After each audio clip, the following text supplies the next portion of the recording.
हसदेव के जंगल हों, चाहे एमपी के छतरपुर के जंगल हों, जयपुर के जंगल हों, राजस्थान में ही शाहबाद फॉरेस्ट हो, यहां लाखों पेड़ काटने की जिद चाहिए, डेडिकेशन चाहिए।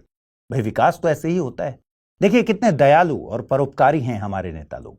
वो चाहते हैं कि भारत में सिर्फ एक दिल्ली ना रहे, कई राज्यों में गैस चेंबर दिल्ली या दिल्ली से बेहतर शहर बने।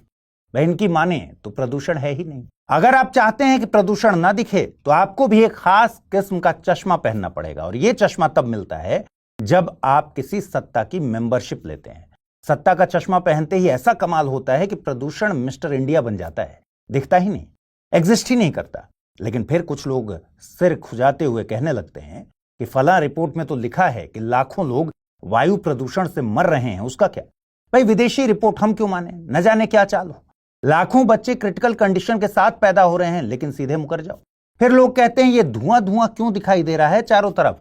सत्ता कहती है सरदार खान आया था, इतना बम मारा कि इलाका धुआं धुआं हो गया। अरे भाई जब प्रॉब्लम मानोगे ही नहीं तो फिर काहे का डर, कुछ भी बोलो। अब लोग कंफ्यूज हैं। वो कह रहे हैं कि पता नहीं कैसे उनकी हवा नापने वाली मशीन ज्यादा रीडिंग दे रही है। सरकार तो बोलती है कि भाई आपका तो नापने का तरीका ही गलत है।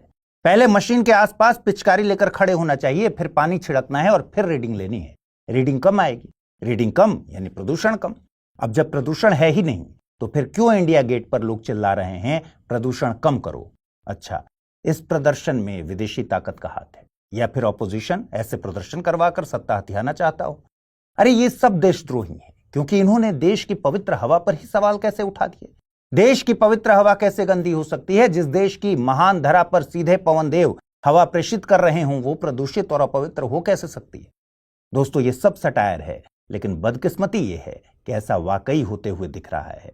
हम मान ही नहीं रहे कि एयर पॉल्यूशन आज की तारीख की सबसे बड़ी प्रॉब्लम है। यहां तक कि ये कोविड-19 से भी ज्यादा घातक है। लाखों लोग मर रहे हैं, सीरियस हेल्थ प्रॉब्लम्स हो रही हैं, लेकिन फिर भी इससे निपटने के प्रयासों में ढीला ढाला रवैया दिख रहा है।